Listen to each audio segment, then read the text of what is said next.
जय गुरु जी। गुरु जी की प्यारी संगत, गुरु जी का आश्रम धूम सत्संग में आप सबका बहुत बहुत स्वागत है। संगत जी, आइए सत्संग की शुरुआत करते हैं और सत्संग के लिए इन्वाइट करते हैं आरती सिंह आंटी। आंटी आप प्लीज हैं और गुरु जी का सत्संग शेयर करें। जय गुरु जी। बहुत बहुत शुक्राना गुरु जी महाराज आपका कि आज आपने ये मौका दिया। Thank you. ये जो टीम इतनी सेवा कर रही है और जो संगत सुन रही है, मालिक करे कि कुछ जो सत्संग जो मैं करूं किसी को कोई अपने आंसर्स मिल जाए। सो मैं शुरू करती हूँ कि मेरी जर्नी जो इस फिजिकल फॉर्म में जो मुझे याद है वो 2004 में मैं गुरुजी के पास गई थी, छोटे मंदिर में। अब ये उनकी कृपा के बगैर हो ही नहीं सकता था, बिकॉज इतने सारे कोइंसिडेंसेस नहीं हो सकते।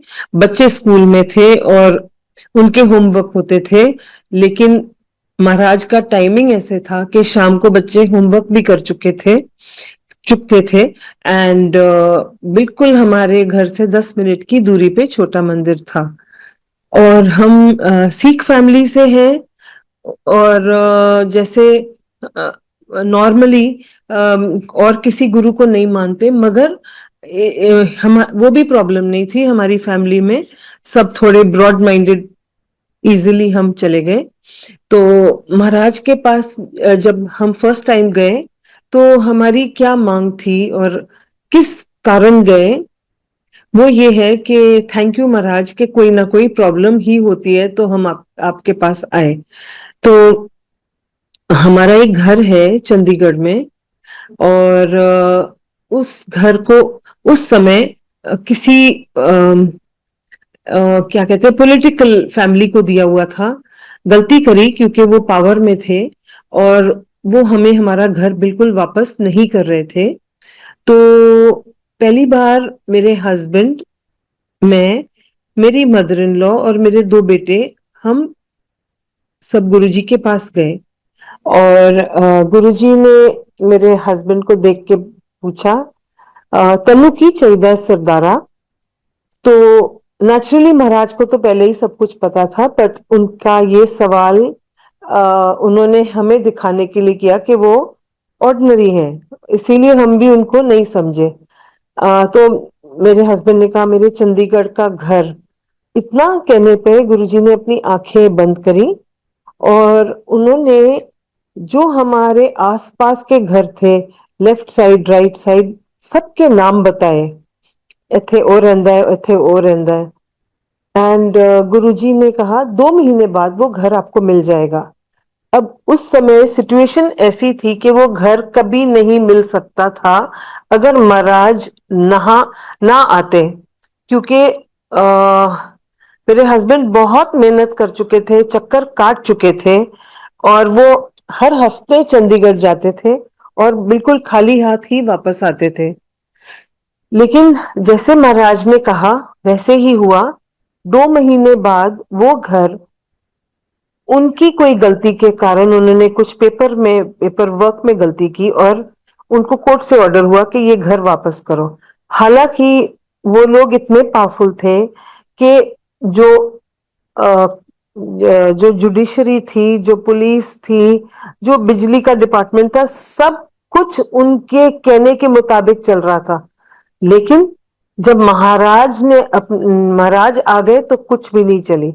अब इस चीज को मैं आपको एक रीसेंट बात से कनेक्ट करके बताती हूँ कि हमारे फ्रेंड्स हैं, वो हमारे घर आए थे तो वो अपनी बात बता रहे थे कि ये भी 3-4 महीने पुरानी बात है। वो अपनी बात बता रहे थे कि हमारा एक चंडीगढ़ में घर होता था और उनको ये नहीं पता था हमारी स्टोरी। तो उन्होंने कहा कि वो घर में मैं बड़ी हुई, उसमें पली, मेरे बच्चे भी वहां हुए और वो घर खाली था और हमारे ही पोजेशन में था। कोई भी ऐसी चीज नहीं, बात नहीं थी कि कोई और वो घर हमसे ले जाए। लेकिन किसी बिल्डर की नजर पड़ गई उस घर पे और वो जो मेरी सहेली थी, सब कुछ उसके हक में होते हुए उसे उसका घर नहीं मिला, क्योंकि सबने पैसे खाए हुए थे और इनके हाथ से वो घर चला गया। तब मैंने अपने हस्बैंड से कहा, मैंने कहा देखो, आपको कुछ समझ आई कि हमें किसी को, जो महाराज के बच्चे हैं, जो उनकी संगत है, हमें किसी भी चीज की जरूरत नहीं है, ना कोई कनेक्शंस, ना कोई मनी पावर, कुछ नहीं। सिर्फ महाराज जिसके पास, जिसके ऊपर कृपा करें, जिन पे दया करें, उनके काम अपने आप ही सर जाते हैं। तो मेरे हस्बैंड को महाराज ने चरण सेवा भी दी। आई थिंक ये बहुत लकी थे। जब जब मैं माथा टेकती थी गुरुजी को, तो क्योंकि मैं जाती रहती थी, एक बार शुरू किया तो मैं काफी बार जाने लगी, तो महाराज मुझे कहते थे तू ऐश कर। अब मैं सोचती थी कि यहाँ पर जो भी माथा टेकता है गुरुजी को, गुरुजी सबको एक ही ब्लेसिंग देते हैं, तू ऐश कर। ये नहीं पता था कि कोई स्पेशल ब्लेसिंग किसी को कुछ डिफरेंट होती थी। एंड कभी कभी महाराज कहते थे तू ते बस ऐश ही कर। अब इसका मतलब ये नहीं है कि हमारे कर्म हमारे सामने नहीं आएंगे। ऐश कर का मतलब ये है कि मैं तेरा ध्यान रखूंगा, तेरे कर्म आएंगे जरूर, बड़ी मुश्किलें आएंगी, जरूर आएंगी, क्योंकि वो तो आने ही है, लेकिन मैं संभालते रहूंगा। ये मेरे हिसाब से इसका मतलब ये है। मेरी मदर इन लॉ को डॉक्टर ने हार्ट के लिए ओपन हार्ट सर्जरी बोली थी, क्योंकि उनका एक वाल्व था और वो वाल्व लीक होता था। वो बहुत मेजर वाल्व था, आयोटिक वाल्व था, और उसकी लीक होने से उनका साफ और गंदा ब्लड मिक्स हो रहा था, जिससे उनको सांस भी थोड़ा बहुत चढ़ता था। तो जब मम्मी ने मत्था टेका गुरुजी को, तो मम्मी ने गुरुजी से कहा, ए मैनू कहंदे है तू ओपन हार्ट सर्जरी करा। तो गुरुजी ने मम्मी को कहा कोई लोड नहीं, और हमने भी कहना माना और नहीं कराई। और गुरुजी ने उनको बिल्कुल ठीक रखा उनके लास्ट मिनट तक। खुद ही मम्मी को नहीं पता था कि मैं चली जाऊंगी ऐसे एक सेकंड के अंदर। तो आप देखो कि कैसे महाराज उनको कैसे लेके गए।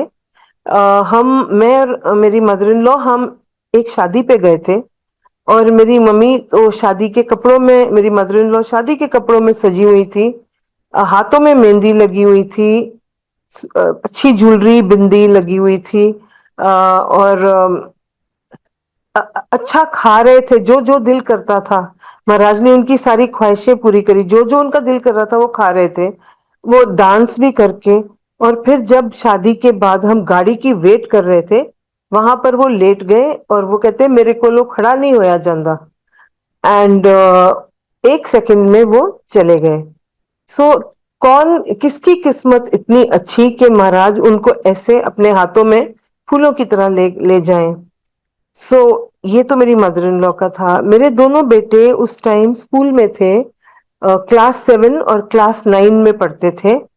और बच्चे तो मन में यही मांगते होंगे कि हमारी पढ़ाई अच्छी हो, जो भी होगा। बट महाराज का हाथ उनके ऊपर था, उनकी नजर उन पे पड़ गई, उनके सामने बैठ के हम सब ने लंगर किया। तो यही हमारी बहुत बहुत बड़ी ब्लेसिंग है। अम अब हाँ, मैं अपने बेटे की भी बात बताती हूँ। मेरा छोटा बेटा पढ़ाई में एवरेज था, और मुझे थोड़ी सी अंदर से फिक्र रहती थी कि क्या, ऐसे कैसे चलेगा। तब जब वो क्लास 10 में पहुंचा, तो मुझे थोड़ी ज्यादा फिक्र हो गई, क्योंकि मैंने कहा अब तो सबको पता ही लग जाएगा कि इसकी मार्क्स अच्छे नहीं आते। बट महाराज देखो कैसे कैसे मन में थॉट डालते हैं। मेरे पास ये किसी ने नहीं बताया, मेरे अपने माइंड में बात आई। तो मेरे पास एक गुरु जी का प्लास्टिक का किचन था, और मैं उसमें बंगला साहिब का जल एंड बाकी पानी डाल के, वो किचन उसमें डाल के सुखमनी साहब का पाठ करती थी। अब ये पाठ करके मैं उसे ये पानी पिला देती थी, और आप मानोगे नहीं, वो बच्चे ने इतने मतलब उसकी पढ़ाई इतनी अच्छी होने लगी, ऐसी अच्छी हो गई कि क्लास 10 क्लास 12 में उसके बहुत बहुत बहुत ही बढ़िया मार्क्स आए कि मुझे ही लगा कि ये कैसे हो गया। तो जब ये हुआ तो इसके बाद ये अपने मनपसंद के कॉलेजेस में जहाँ इसने अप्लाई किया, इसको वहां भी एडमिशन मिली, और अंडर ग्रेजुएशन पोस्ट ग्रेजुएशन में इसको स्कॉलरशिप्स मिलने लगी। सो कौन कर सकता था इतना चेंज, इतना बदलाव किसी बच्चे में? तो ये सिर्फ महाराज ही कर सकते थे, जो सिर्फ देना ही देना जानते हैं। क्योंकि हमारे जपजी साहब में आता है, देंदा दे लेंदे थक पाए, जुगा जुगंतर खाई खाए। वो इतना देते हैं कि लेने वाला थक जाएगा, पर वो दे के नहीं थकते। सो उस महाराज का बेअंत बेअंत शुक्राना। सो ये सब होते हुए भी मेरा विश्वास गुरुजी में ऐसे था कि मैं ये सोचती थी कि महाराज हेल्थ देते हैं और शायद बाकी चीजें नहीं दे पाते, या जो भी है। मैंने सोचा कि वो सिर्फ एक हेल्थ डॉक्टर हैं जैसे। तो फिर भी मैं अपना जब महाराज के आगे बैठती थी, मैं अपना सिर ढकती थी, और मुझे वहां जाना बहुत ही अच्छा लगता था। तो कभी कभी मैं अकेले भी चली जाती थी। एंड ये तो कुछ था ही, और उन वही बुलाते होंगे, नहीं तो हम कैसे जा सकते हैं। सो थैंक यू, शुक्राना उस महाराज का जो बुलाते रहते थे। और मैं ये भी सोचती थी जब लोग कहते थे कि ये शिव जी हैं, तो मुझे लगता था नहीं, अब ये तो लोग ना कुछ ज्यादा कह रहे हैं, बिकॉज शिव जी को बुरा लगेगा अगर हम किसी ह्यूमन को शिव जी कहेंगे तो। बट धीरे धीरे इतनी चीजें होने लगी जो जो दिखा रही थी कि ये इनमें कुछ अलग ही बात है, ये ऑर्डिनरी है ही नहीं। एक बार ही गुरुजी महाराज ने मेरे होते, जब मेरे सामने एक ओल्गा आंटी को बोला कि आप अपना सत्संग शेयर करो। अब ओल्गा आंटी कहती हैं कि मैं तो यहाँ पर गुरुजी के मंदिर में डांस कर रही थी, और वहां पर मेरे हस्बैंड के हेलीकॉप्टर महाराज ने रिलीज करा दिए। तो मैंने सोचा ये कैसे हो सकता है? अब उस टाइम ना ये चीजें लगती थी जैसे कि ये इम्पॉसिबल बातें कर रहे हैं लोग यहाँ के। एंड और हमारे फ्रेंड्स थे, फैमिली फ्रेंड्स, वो डॉक्टर्स थे, उनका प्राइवेट हॉस्पिटल है। और वो कहते थे जब हमारे पास कोई पेशेंट कैंसर का आता है तो हम उसको गुरुजी के पास भेज देते हैं, क्योंकि गुरुजी कैंसर ठीक करते हैं। सो ये सब पता था। हमारे सामने अरुण शूरी भी आते थे, गुरुजी को हमने इवन कैबिनेट पे बैठ के ऑर्डिनरी पैंट शर्ट में देखा हुआ है। और तभी ये चीजें माइंड में आती थी कि अपने आप को गुरुजी बिल्कुल अपने आप को भगवान नहीं दिखाते थे, तो हम भी उनको वैसे ही देखते थे। हमने उनको भगवान ही नहीं समझा। जो आज समझ आई है, जो इतनी मतलब कितनी देर के बाद अब जाके गुरुजी को शायद अभी भी और जानना है, बट फर्क है उनको जानने में और मानने में, आज जो फर्क है बहुत है। तो एक तो ये हुआ। अच्छा, उन्हीं उन्हीं दिनों में हमारे सामने मतलब एक एक लाइव एग्जांपल ये था कि हमारे कंपनी में, मेरे हस्बैंड के कंपनी में एक उनके मैनेजर थे। तो उनके मैनेजर का बेटा 8 साल का था उस समय, और उनके फादर उठा रहे थे सुबह नींद से कि बेटा उठो, स्कूल जाना है। तो बेटा कहता है मैं नहीं उठ पाऊंगा, मैं चल नहीं पा रहा हूँ, मैं उठ नहीं सकता। तो फादर ने सोचा कि ये ना आज बहाने कर रहा है, इसको आज स्कूल जाने से का दिल नहीं है। तो फादर ने उसको जबरदस्ती उठाया और खड़ा किया, और वो गिर गया जमीन पे। सो जब वो गिर गया तो इसको देखा कि इसको 100 फीवर है। तो वो उसने अपनी वाइफ को बोला आप इसको डॉक्टर के पास ले जाओ, मैं काम पे चला जाता हूँ। तो जब वो हस्बैंड को वाइफ ने फोन किया थोड़ी देर बाद डॉक्टर से कि अभी हम हॉस्पिटल जा रहे हैं, तो वो भी हैरान हो गया कि 100 बुखार में कौन सा बच्चा हॉस्पिटल चला जाता है। तो वो कहता है अच्छा ठीक है आप देख लेना। थोड़ी देर के बाद वो कहती है अब हम इसको आईसीयू में डाल रहे हैं। तब उसको फिक्र हुई कि हो क्या गया। तो वो काम छोड़ के वहां हॉस्पिटल गया, और थोड़े दिन में एक दो दिन में पता लगा कि उस बच्चे को कोई मिलियंस में एक को ऐसी बीमारी होती है जिसमें नर्व्स डेड हो जाते हैं। तो उसको ये प्रॉब्लम थी कि उसके पैरों से ऊपर जाते हुए सारे नर्व्स डेड हो रहे थे। हर दिन वो ऊपर चढ़ रहा था। अब वो धीरे धीरे नेक तक पहुंच गया था, गले तक। और बच्चे को फिर उन्होंने वेंटिलेटर पे डाल दिया।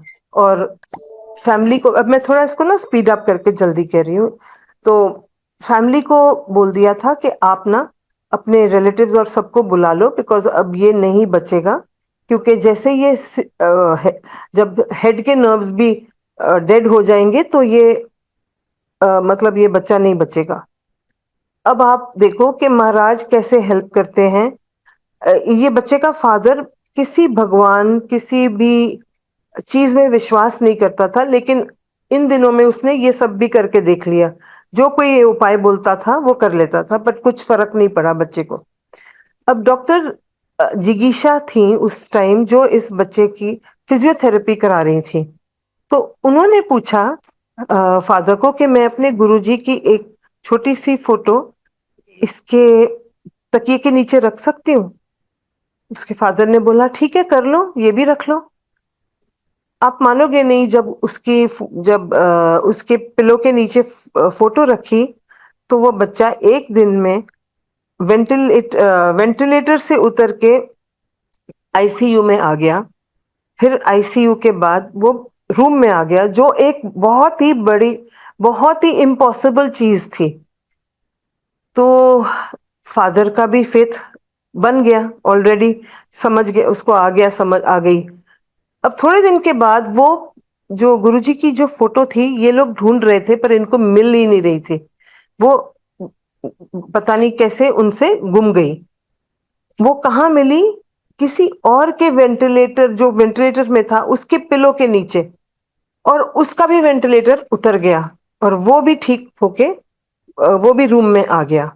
सो महाराज बिन बोले सबको सबको दया करते हैं और सब पर अपनी मेहर बरसाते हैं।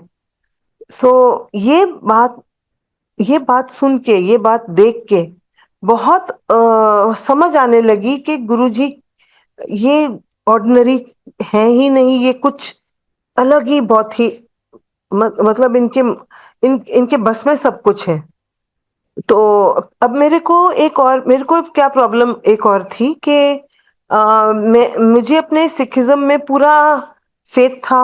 मैं वहीं अपने पाठ करती थी और अपने शब्द पढ़ती रहती थी, कोई चीज जरूरत होती थी तो मैं सोचती थी अब मैं तो गुरुजी से तो नहीं मांग सकती, क्योंकि मेरे अपने गुरुज हैं।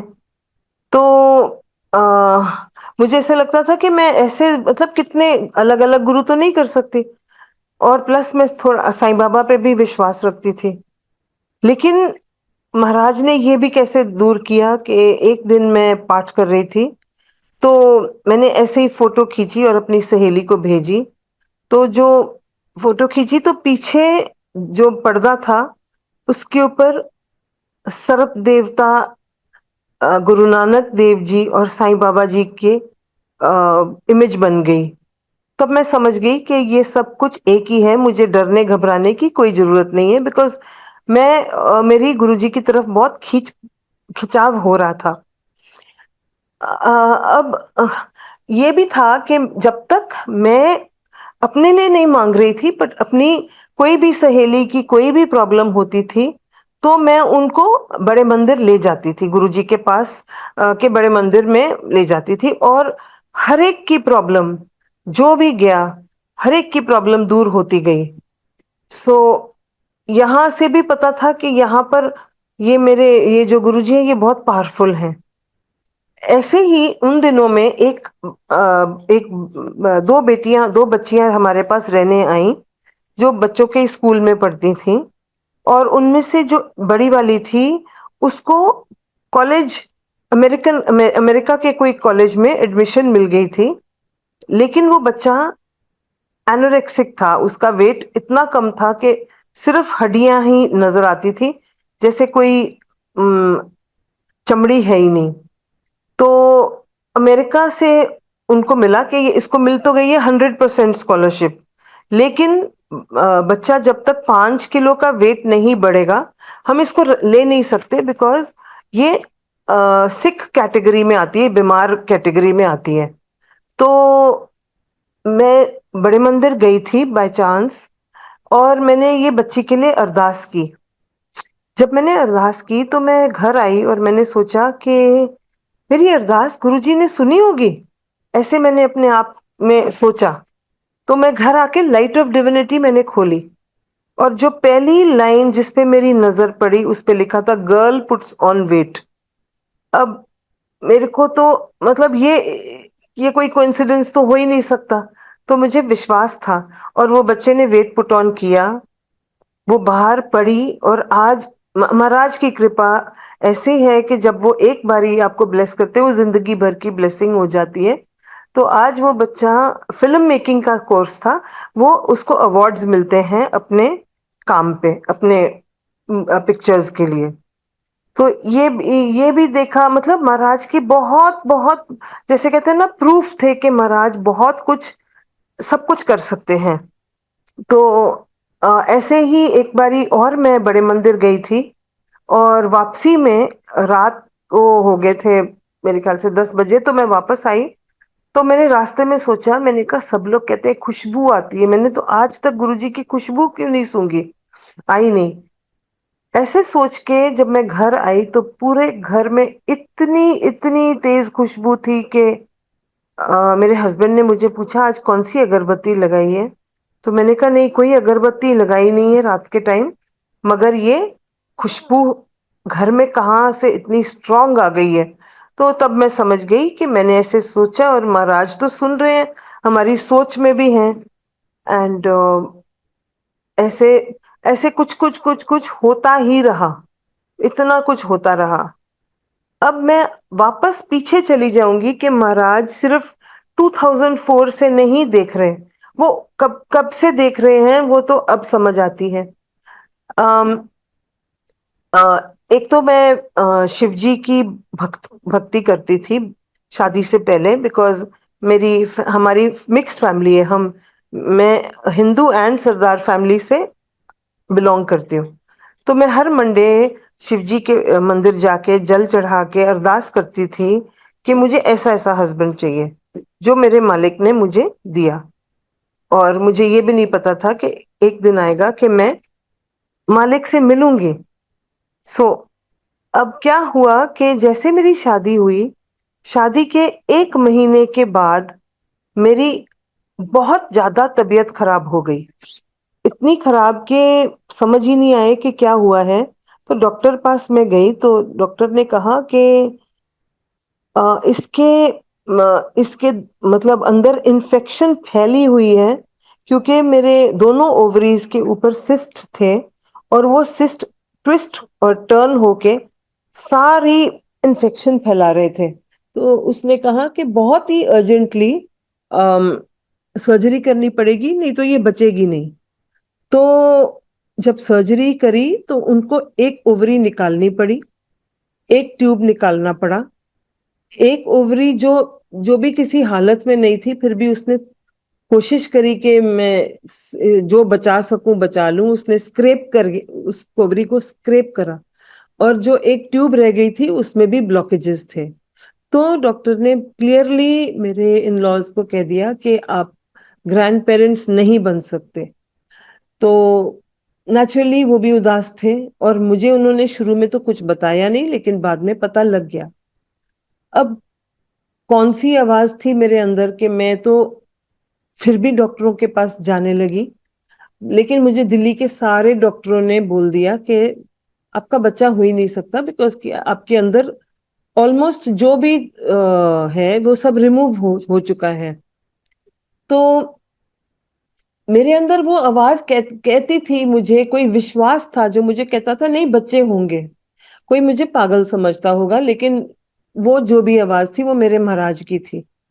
अब 3 साल बाद हमें बॉम्बे जाना पड़ा, बिकॉज मेरे हस्बैंड की ऑफिस वहां पर सेटअप करना था, वो पुराने पार्टनर से डिवीजन हो गई थी। तो मैं भी गई, तो वहां मैंने एक डॉक्टर को मिली और मैंने कहा कि अम, ये मैं आपके पास इस कारण, इस प्रॉब्लम से आई हूँ। तो वो कहती मैं ट्राई कर सकती हूँ, और मैं स्टेप 1, स्टेप 2, स्टेप 3, स्टेप 4 ऐसे ऐसे करूंगी। पहले में फेल हो गया तो दूसरा स्टेप में ये करूंगी, थर्ड स्टेप। अब और उसी समय मेरे को किसी ने आके एक पाठ भी दिया, एक शब्द दिया ग्रंथ साहिब में से कि ये पाठ करो, आपका बेबी होएगा। अब ये कौन दे सकता है? ये सिर्फ मालिक ही दे सकते हैं। कोई हमारे पास रहने आए थे बस एक रात के लिए, और वो मुझे दे के गई ये पाठ। सो मैंने वो पाठ करना शुरू किया। एंड उसके बाद 1 महीने के अंदर मैंने कंसीव कर लिया। अब ये चीज इम्पॉसिबल पॉसिबल कैसे हुई, ये आज समझ आती है कि महाराज मुझे तब से देख रहे हैं, तब से मेरा ध्यान रखते हैं।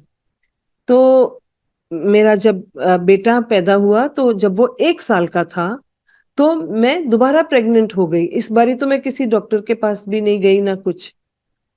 जब दोबारा प्रेग्नेंट हुई, तो आज मुझे समझ आती है कि महाराज कहते थे ले तेनु मैं एक होर मुंडा देता।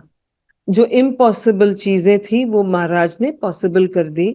और फिर वो ही बच्चों को इतने साल बाद अपने पास बुला के उनके उनको उनके उनको बिठा के अपने सामने लंगर खिलाया। सो इससे बड़ी क्या ब्लेसिंग हो सकती है कि जब जब कोई भी प्रॉब्लम आती है, कोई भी, और वो आनी ही है, वो आती ही है और आएंगी भी। लेकिन वो एक विश्वास है कि हम मालिक के ब्लेस्ड बच्चे हैं। तो जैसे बारिश में एक छाता हमारे ऊपर है, तो अपने आप को सेफ फील करते हैं हम। सो मालिक का इस बात का बहुत बहुत शुक्राना। सो अब मैं वापस आ जाती हूँ कि फिर जब महाराज ने अपना चोला छोड़ा, तो मैं ये सोचती थी कि अब तो गुरुजी नहीं है। तो मैं बड़े मंदिर जाने लगी। मैंने सोचा कि शायद गुरुजी की एनर्जी वहां मिलेगी। एंड उधर भी बहुत कुछ होने लगा जो मेरे को हमेशा मतलब महाराज दिखा रहे थे कि मैं अभी हूँ, यही हूँ। अब मैं सोची थी वो सिर्फ बड़े मंदिर में है। तो एक दिन ऐसे ही रात को जब लंगर खा के घर आ रहे थे, तो वहां पर एक भीड़ लगी हुई थी झूले के पास। तो मैंने देखा क्या हुआ, तो गुरुजी की एक ब्लैक एंड वाइट, बिल्कुल जैसे फोटो होती है वैसे बन गई थी शीशे के ऊपर, और झूले के पीछे। अब मैं ना जल्दी नहीं देख सकती। लोग कहते हैं ये देखो ओम, वो मुझे सब कुछ नहीं दिखता, पर उस दिन मैंने अपनी आंखों से इतनी क्लियर इतनी क्लियर पिक्चर गुरुजी की ब्लैक एंड व्हाइट देखी।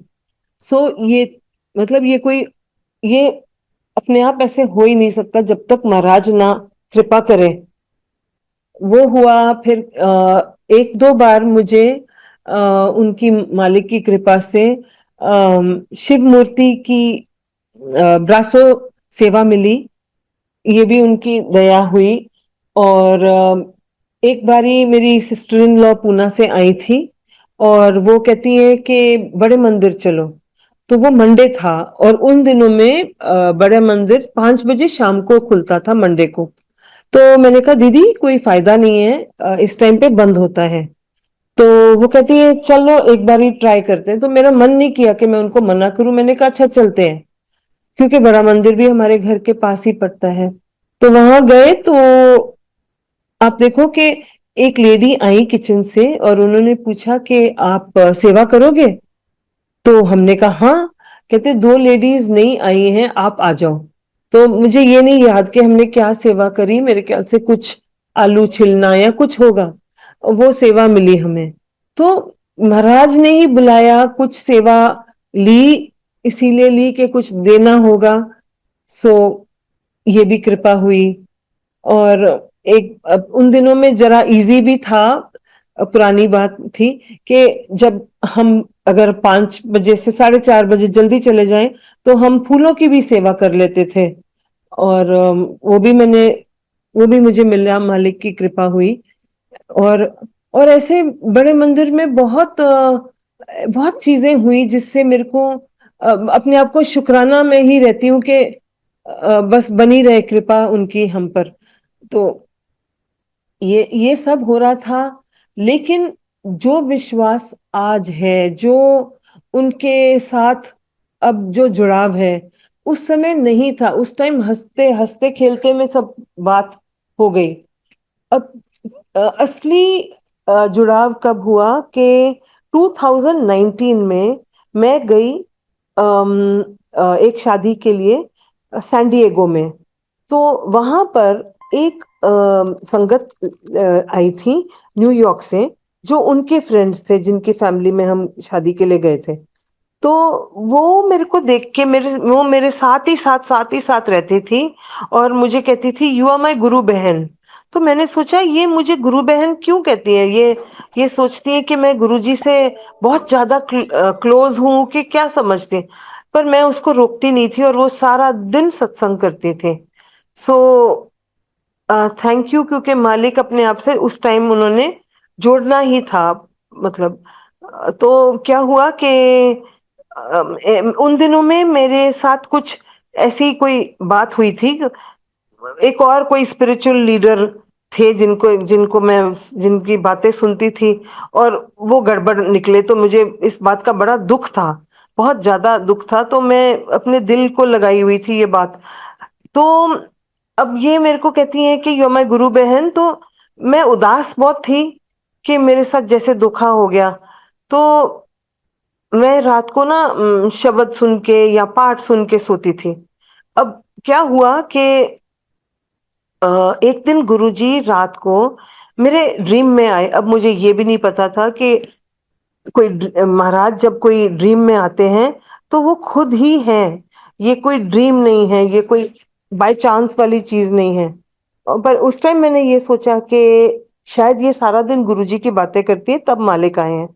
तो गुरुजी ने उस ड्रीम में मुझे अपने हाथ से लंगर खिला रहे थे। और आप मानोगे कि जो मेरी उदासी थी वो ऐसे उड़ गई जैसे कुछ मुझे हुआ ही नहीं है। सो मैं बहुत उस बात को याद करके बड़ा शुक्राना करती हूँ। एंड फिर हम जब इंडिया वापस आ गए तो लोगों के फोन आने लगे मुझे पूछने के लिए कि मतलब जो भी था, जो भी जिसने गड़बड़ करी थी, कि ये ऐसे कर रहे हैं, ऐसे कर रहे हैं, आपको पता नहीं था, आपको पता नहीं लगा। सो मेरे को वो चीजें फिर वापस दुख देने लगी। अब इस बारी गुरुजी दोबारा मेरे ड्रीम में आए। अब ये 1 महीना का गैप हो गया, दोबारा आए और इस बारी बड़े मंदिर में गुरुजी मुझे चाय पिला रहे थे और मेरी पीठ पे हाथ फेर रहे थे। सो बहुत शुक्राना, क्योंकि अनजाने में मैंने उनकी कितनी ब्लेसिंग्स मुझे मिल गई। और मैं बिल्कुल ठीक होने लगी। अब जो मेन ब्लेसिंग्स कैसे बढ़ने लगी, कैसे होती रही कि वही फ्रेंड मुझे जूम के लिंक्स भेज रही थी, क्योंकि उन दिनों में कोविड अब शुरू हो गया था। और वो लिंक्स भेजती थी किसी प्लेटफॉर्म का, और वो रोज एक सत्संग सुनाते थे। तो मैं सुनने लगी और तब मैंने गुरुजी को बहुत जानना शुरू किया। मुझे बहुत कुछ समझ आया सत्संग सुन के। रोज एक सत्संग सुन लेती थी। अब जैसे जैसे मैं सत्संग सुन रही थी, एक दिन मुझे प्राइवेट जूम चैट में एक मैसेज आया एक लड़की का कि आपके पास शिव पुराण है। तो मैंने कहा मेरे पास नहीं है। तो उन्होंने मुझे 3 दिन के बाद एड्रेस, मैंने उसको एड्रेस भेज दिया। मैंने सोचा ये लड़की तो ऑस्ट्रेलिया में है, ये ये ऐसे ही पूछ रही है, कहाँ भेजेगी। मगर 3 दिन बाद जब शिव पुराण घर आई तो मैं बहुत डर गई। मैंने कहा अब तो मैं वेद भी नहीं कर सकती, तो मैं क्या करूं, मेरी तो हिंदी भी नहीं अच्छी, मैं कैसे पढूं। आप मानोगे अगले दिन का जो सत्संग था वो रोहित कपूर अंकल कर रहे थे, जो कहते थे जिनकी हिंदी थोड़ी वीक है वो वो भी शिव पुराण पढ़ सकते हैं। वो यूट्यूब में शिव पुराण खोलें और सुने, और साथ साथ अपनी शिव पुराण के वही वर्ड्स को देखें। और वो मैंने तब से, जो 2019 से शुरू किया, वो आज तक हर दिन एक चैप्टर में सुनती हूँ। सो मालिक की कृपा है कि ऐसे ऐसे करके एक एक एक एक स्टेप स्टेप करके महाराज मुझे कैसे अपनी तरफ खींचने लगे बिना मेरे जाने। सिर्फ उनकी आज्ञा, उनकी कृपा से ही सब कुछ होने लगा। अब मुझे लगता था कि अ, मैं जब जब सत्संग सुनती थी तो मुझे लगता था कि मुझे भी कोई ऐसी संगत मिले, प्योर एकदम, जिससे मैं, जिनके साथ मैं मतलब जिनके साथ मैं फ्रेंडशिप कर सकूं। और मैंने ऐसे सोचा, पर महाराज तो सुनते हैं, और उन्होंने साथों साथ मेरे को ऐसे पुरानी संगत भी, नई संगत भी, ऐसे लोगों से जोड़ा जो आज तक मेरे मेरे लिए बहुत मतलब ब्लेसिंग बन के आए हैं मेरी लाइफ में। ये भी महाराज ने बहुत बहुत कृपा करी। और अब उन दिनों में जब कोविड था, आप देखो गुरुजी कैसे सबको संभालते हैं। तो जब कोविड था तो दोनों बेटे बाहर थे। छोटा वाला जो बेटा था वो अपना अंडर ग्रेजुएशन, पोस्ट ग्रेजुएशन करके पीएचडी करने लगा था। और उसने बता दिया हमें कि मैं तो यहीं रहूंगा, अब मैं यहाँ पर पढ़ के प्रोफेसर बनूंगा, मैंने इंडिया नहीं आना। जो बड़ा बेटा था, उसका प्लान था, वो पेरिस में काम कर रहा था बहुत बड़ी कंपनी के साथ, और कहता है मैं तो यहीं रहूंगा, यहाँ पर बड़ा माहौल डिफरेंट है इंडियन से, तो मैं तो यहीं काम करूंगा। अब कोविड आया तो हमने दोनों को बोला चलो आ जाओ, वापस चले जाना, क्योंकि लॉकडाउन लॉकडाउन सारी जगह हो गया था, सारी दुनिया में। तो जब ये इधर आए तो इन्होंने थोड़ा सा ऑफिस जाना शुरू किया। जब ये इन्होंने ऑफिस जाने शुरू किया तो इन दोनों को समझ आई कि हमें तो यहाँ पर रहना चाहिए, बिकॉज हमारी कंपनी को हमारी जरूरत है। ये तो सिर्फ गुरुजी की करनी थी, क्योंकि हमने भी इनको फोर्स नहीं किया। हमने भी सोचा कि जो बच्चे चाहते हैं उनकी मर्जी है, हम उनकी लाइफ में उनको कंट्रोल नहीं कर सकते। लेकिन चाहते हैं मेरे हस्बैंड यही थे कि आके अपना बिजनेस खुद संभालें, और जो महाराज ने अपने आप ही करवा दिया। आज ये बच्चे दोनों बिजनेस बहुत अच्छा संभालते हैं। इनके ऊपर बड़ी प्रॉब्लम्स आई हैं, हर हर स्टेप पे, हर स्टेप पे। एक बारी हमारे जैसे ट्रक्स हैं, तो एक बारी मैं आपको एक इंसिडेंट बताती हूँ इतने सारी प्रॉब्लम्स के बीच में। क्या हुआ था, एक बारी एक ट्रक रात को चोरी हो गया। तो जब चोरी हो गया तो मेरा बेटा कहता है मैं जा रहा हूँ, हिसार जा रहा हूँ आधी रात में। तो वहां पर सुना है कि वहां पर गुम हुआ है। तो अ, फिर उसका 2:30 बजे फोन आया कि मिल गया है, वो ट्रक मिल गया। बड़ा खुश था। लेकिन वो ट्रक मिला क्या, उसमें ड्राइवर ने रास्ते में रुक के ड्रग्स डाल दिए थे। अब ये बहुत बहुत ही गंदा केस बनना था हमारे ऊपर, उनके अखबार में भी आ गया था। लकीली उन्होंने हमारी कंपनी का नाम नहीं डाला। लेकिन आप सोचो कि हम सारी फैमिली का बुरा हाल हो जाता। तो गुरुजी की कृपा क्या हुई कि वो ड्राइवर ने एडमिट कर लिया कि ये, हाँ मैंने ट्रक में ड्रग्स डाले थे, इनमें इस फैमिली की कोई कोई गलती नहीं है। मतलब इनके ऊपर कोई ब्लेम ना आए।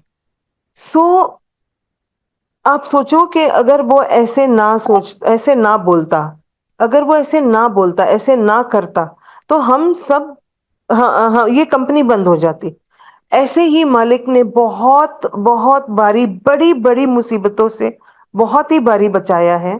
और बच्चों को मालिक ने ही काम करवाते हैं।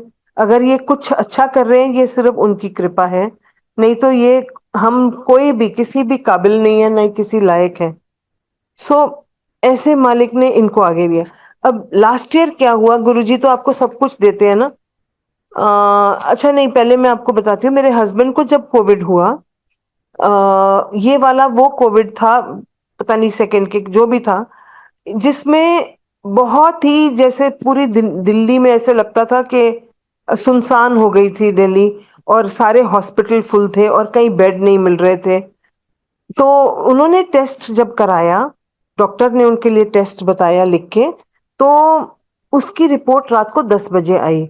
जब रात को 10 बजे आई तो उस टाइम तो हम बोल नहीं सकते थे डॉक्टर को रिपोर्ट पढ़ने, मगर किसी फ्रेंड्स को भेजी रिपोर्ट। जब वो फ्रेंड्स को रिपोर्ट भेजी तो उन्होंने बोला ये बहुत बुरी हालत में है, इनको तो इमीडिएटली अभी ही लेके जाओ हॉस्पिटल। अब हॉस्पिटल में तो हमारी कोई पहचान नहीं और सब हॉस्पिटल फुल।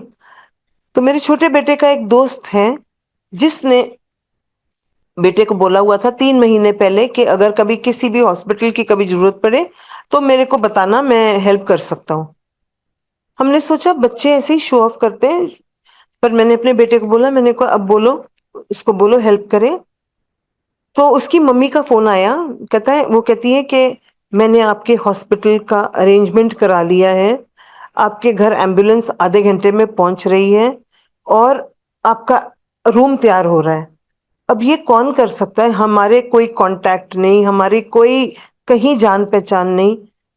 जहां जिस हॉस्पिटल को हम जानते थे वो कोविड के पेशेंट ही नहीं ले रहे थे।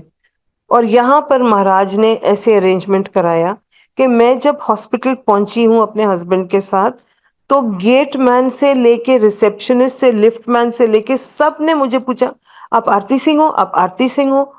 और हमें हमारा रूम में भेजा, जो प्राइवेट रूम मिला उन दिनों में जब कहीं कुछ नहीं था। तो रूम का टोटल भी नंबर 7 था।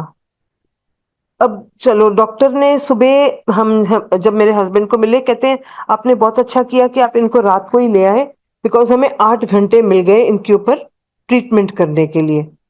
चलो ठीक है। अब आपको अब जो मेन बात जो हुई, 3 दिन के बाद डॉक्टर हमारे पास आया बहुत ही घबराया हुआ। तो वो कहते हैं कि जो हम इनको एंटीबायोटिक दे रहे थे वो एंटीबायोटिक काम नहीं कर रही थी और इनकी हालत और खराब हो गई है। सो हमारे तो मतलब फिक्र हो गई, मुंह उतर गया। तो मैंने अपनी सिस्टर इन लॉ को फोन किया। सिस्टर इन लॉ को बोला कि ऐसे डॉक्टर कह रहे हैं। तो दीदी ने बोला कि आप एक काम करो, आपके पास गुरुजी का जल प्रसाद है? मैंने कहा हाँ है वो, और वो रोज पी रहे हैं। फिर वो कहती हैं कि आपके पास गुरुजी का पेंडेंट है? मैंने कहा वो भी है। तो कहती है वो पेंडेंट इनकी चेस्ट पे लगा दो और इनको इनको बोलो कि गुरुजी के पेंडेंट को किस करेंगे। किया। आपको मैं मतलब ये मानने की बात है कि ये ऐसे मतलब गुरुजी खाली एक बहाना बनाते हैं, ब्लेस तो वो पहले ही कर चुके होते हैं। उसके बाद ये एकदम ही ठीक होने लगे। उनको वो एंटीबायोटिक जो चेंज करी सूट करी, और इनको 3 दिन के बाद घर भेजना पड़ा जल्दी, बिकॉज बेड्स की शॉर्टेज बहुत थी। बाकी ट्रीटमेंट घर में हुआ और मुझे भी हुआ, लेकिन मैंने किसी को नहीं बताया कि मुझे कोविड है, ना मैंने टेस्ट कराया, बिकॉज मैंने कहा कि सारे जो भी हेल्पर हैं घर में वो सब भाग जाएंगे और मैं ही अपने हस्बैंड को देखती रही। और मैंने गुरुजी से इतनी अरदास की कि गुरुजी मेरे को इतना बीमार मत करना कि किसी को पता लग जाए, बस मैं इतनी ठीक ठीक रहूं कि मैं इनको देखती रहूं। और ऐसे ही हुआ। मुझे सिर्फ नींद बहुत आने लगी, और पर मैं अपने सारे काम कर कर पा रही थी, और धीरे धीरे मेरे हस्बैंड बिल्कुल ठीक हो गए। अब ये तो तब की लाइफ है, गुरुजी ने उनको उसके बाद 5 बारी और लाइफ दी है। लास्ट ईयर लास्ट ईयर 1 साल एग्जैक्ट हो गया 9 तारीख को। तो क्या हुआ कि हम जा रहे थे, हमने अमेरिका की बुकिंग करी हुई थी 3 महीने पहले। हम होटल फ्लाइट सब बुक था। कोई अंदर से मेरी आवाज मुझे कह रही थी कि ये प्रोग्राम नहीं बनेगा। तो एक दिन मेरे हस्बैंड मुझे कहते हैं, अभी हफ्ता रह गया था हमें ट्रैवल करने में, मेरे हस्बैंड मुझे कहते हैं कि मेरे को ना मेरी पल्स, बिकॉज ये रोज सुबह आज भी, आज की डेट तक भी उनकी रूटीन है कि वो अपना ब्लड शुगर और बीपी चेक करते हैं। तो कहते हैं मेरे को एक हफ्ते से ना मेरी पल्स 35 एंड 37 आ रही है। तो मैंने कहा ये तो बहुत ही लो है। तो हम डॉक्टर पास गए। जब डॉक्टर पास गए उन्होंने ईसीजी करी। ईसीजी के साथ उन्होंने होल्टर, नॉट होल्टर, होल्टर तो बाद में किया, और एको करी। तो उन्होंने जब देखे ये रिपोर्ट्स, तो वो कहते हैं कि नहीं आपकी तबीयत ठीक नहीं लग रही हमें, तो ये डीपर स्टडी करेंगे, आप होल्टर टेस्ट करा लो। तो होल्टर लगा 3 दिन, और उसके बाद डॉक्टर ने कहा कि उसने जब रीड की रिपोर्ट, वो कहता है कि आपका जो लोअर हार्ट है बिल्कुल बंद पड़ा है, काम नहीं कर रहा, और आपका अपर हार्ट सिर्फ 25% काम कर रहा है। तो किसी टाइम आपको ब्लैकआउट हुआ है? तो मेरे हस्बैंड कहते नहीं, मैं बिल्कुल ठीक चल रहा हूँ, मेरे को बस थकावट लगती है बहुत ज्यादा। कहते हैं आप बहुत लकी हो कि आपको ऐसे कुछ हुआ नहीं, पर हो सकता है आप किसी भी टाइम 1 सेकंड में आप आपको प्रॉब्लम आ सकती है, तो आप इमीडिएटली सर्जरी कराओ। अब हमने सीधा डॉक्टर की बात नहीं मानी, बट हमने 2 दिन के अंदर 6 डॉक्टर देखे और सबने एक ही बात बोली। फिर उसके बाद सैटरडे के दिन में हमने डिसाइड कर लिया, डॉक्टर ने कहा करा लो, हमने बोला मंडे को करा लेते हैं। अब वो सर्जरी में उनको पेसमेकर और एबलेशन कराई। एबलेशन होती है कि आपके डेड टिश्यूज को हटा देते हैं, क्योंकि वो किसी काम के नहीं है। अब क्या हो रहा है, अब क्या हुआ कि इनकी सर्जरी हो रही थी, मैं सुखमनी साहब का पाठ कर रही थी। थोड़ी देर के बाद जब मेरे को डॉक्टर का फोन आया कि आप आ जाओ इमरजेंसी रूम में, अपने पेशेंट को मिल लो। तो मैं गई मिलने, तो मेरे हस्बैंड बहुत घबराए हुए थे और मुझे कहते इधर आओ, मैं बताता हूँ कुछ। मैंने कहा क्या हुआ? तो वो कहते हैं कि आपको मेरे साथ क्या हुआ। मैं बीच में चला गया था, क्योंकि ये लोकल एनेस्थीसिया था, तो इनको पूरी समझ हो रही थी कि क्या हो रहा है। तो कहते हैं एकदम मेरे आंखों के आगे अंधेरा आया और मैंने सोचा कि अगर मैं जाना ही है तो मैं क्यों ना मालिक का नाम लेते लेते चले जाऊं उनके पास ही। तो वो पहली पौड़ी का पाठ और गुरुजी का मंत्र जाप करने लगे। अब डॉक्टर्स इनको रिवाइव कर रहे थे, इनको सीआरपी दे रहे थे, जिससे वो कहते हैं 3 महीने तक मेरे रिब्स में इतनी दर्द हो रही थी जैसे कोई हड्डी टूट गई होती है, जो टूटी नहीं थी मगर उनको ऐसी फीलिंग थी। और जब उनको शॉक दिया तो वो शॉक से इनको ऐसे लगा कि मेरे अंदर कोई बहुत बड़ा बॉम्ब फटा है। और जब ये होश में वापस आए तो डॉक्टर उनको पूछ रहे थे आपका नाम क्या है, आपको याद है? तो ये गुरुजी ने ही उनको दूसरी लाइफ दी। मतलब कितनी बारी दी, पर ये लास्ट ईयर फिर से दी। और ये बहुत घबरा गए थे। फिर हमने डॉक्टर से पूछा कि क्या हुआ था। तो डॉक्टर ने नहीं बताया कि क्या हुआ, छुपा ली बात। अब 6 महीने पहले हम एक और डॉक्टर पास जब गए, वैसे ही, बिकॉज ये चीज मेरे हस्बैंड को बहुत खटकती थी, तो डॉक्टर ने बोला हाँ आपकी रिपोर्ट बता रही है कि है कुछ हुआ था, लेकिन आप खुश हो जाओ कि आप जिंदा हो और इधर मेरे सामने बैठे हो। बट गुरुजी ने कैसे लाइफ दी और कैसे उनको मतलब दोबारा जिंदा रखा, उस मालिक का मैं जितना शुक्र करूं उतना ही कम है। अब थोड़े 2 महीने बाद इस इंसिडेंट के एक और बड़ी घटना हुई कि रात को दिवाली की रात थी, और हमारे जहां पर सारा ट्रक्स अपने सामान उतारते हैं, वहां वो उस बिल्डिंग में आग लग गई। तो ये नहीं पता था कि बहुत भयानक आग है। मेरे बेटा का मुझे मैसेज आता है रात को कि मैं जा रहा हूँ, एक आदमी आग में फंसा हुआ है, तो हमारे वहां जहाँ आग लगी है, तो मॉम आप उसके लिए प्रेयर करो। तो मैं उठ के मंत्र जाप करने लगी। 2 घंटे बाद मेरे बेटे का फोन आया, मॉम नथिंग टू वरी, वो अब बाहर आ गया है आग से। ये नहीं पता था कि वो आग ऐसी खराब, ऐसी ऐसी लगी थी कि सब कुछ जल गया था, पूरा का पूरी पूरी बिल्डिंग बिल्कुल जीरो हो गई थी। और वो आग बुझाने के लिए जो पेपर में भी आया था, वो आग बुझाने के लिए 90 फायर टेंडर्स की जरूरत पड़ी। वो बहुत खतरनाक होगी। तो अब आप मालिक की ग्रेस देखो कि इतनी बड़ी बात हो गई, लेकिन ना मैं, ना मेरा हस्बैंड, ना दोनों बेटे, कोई भी, सब लोग शांत थे। किसी को भी घबराहट नहीं हुई कि क्या हो गया। मैंने तो एक ही, मेरे माइंड में तो एक ही आया, गुरुजी आपकी कृपा से कमाया है, आपकी कृपा से फिर आ जाएगा, जाने बच गई हैं, सब ठीक है बस। और यही यही शांत जो यही शांति मालिक ने सबको बख्शी, और इसीलिए मतलब सब कुछ ठीक है। तो मतलब हर चीज में दिखता है उनका हाथ, हर हर पल दिखता है। छोटी छोटी चीजों में भी मालिक ध्यान रखते हैं। एक बारी दोनों बेटे वो गए थे ट्रैक पे, और जहां गए इतने ऊंचे, तो वहां पर कोई नेटवर्क ही नहीं था। अब उनको ये ही नहीं पता लग रहा था कि वो नीचे कैसे आए। ऊपर तो पहुंच गए, अब नीचे कैसे उतरे। तो उस टाइम कौन होता है, मालिक आ जाते हैं। तो एक काला कुत्ता आया और वो सारा रास्ता उनको दिखाता रहा, नीचे तक उनको रास्ता दिखाया। अब ये कौन कर सकता है कि हम जहां भी हों, हम माँ बाप या कोई भी कुछ नहीं कर सकता। सिर्फ उनकी ओट है, उनकी तरफ देखो और आपके काम सब संवरते जाएंगे। वो हाँ हाँ हर पल हमें संभालते ही रहते हैं। सो ऐसे इतनी सारी चीजें हैं।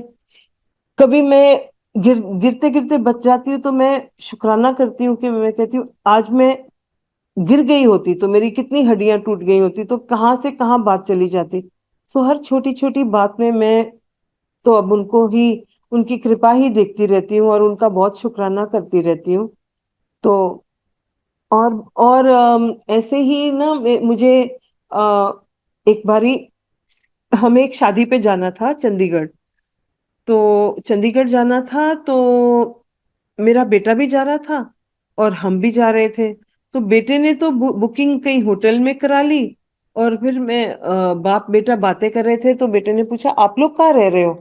तो मेरे हस्बैंड ने कहा हम तो बद्दी में रह रहे हैं, क्योंकि ये शादी है भी उस साइड ही थी। तो मेरे बेटे ने बोला बद्दी में क्या रह रहे हो, कोई और जगह ढूंढो।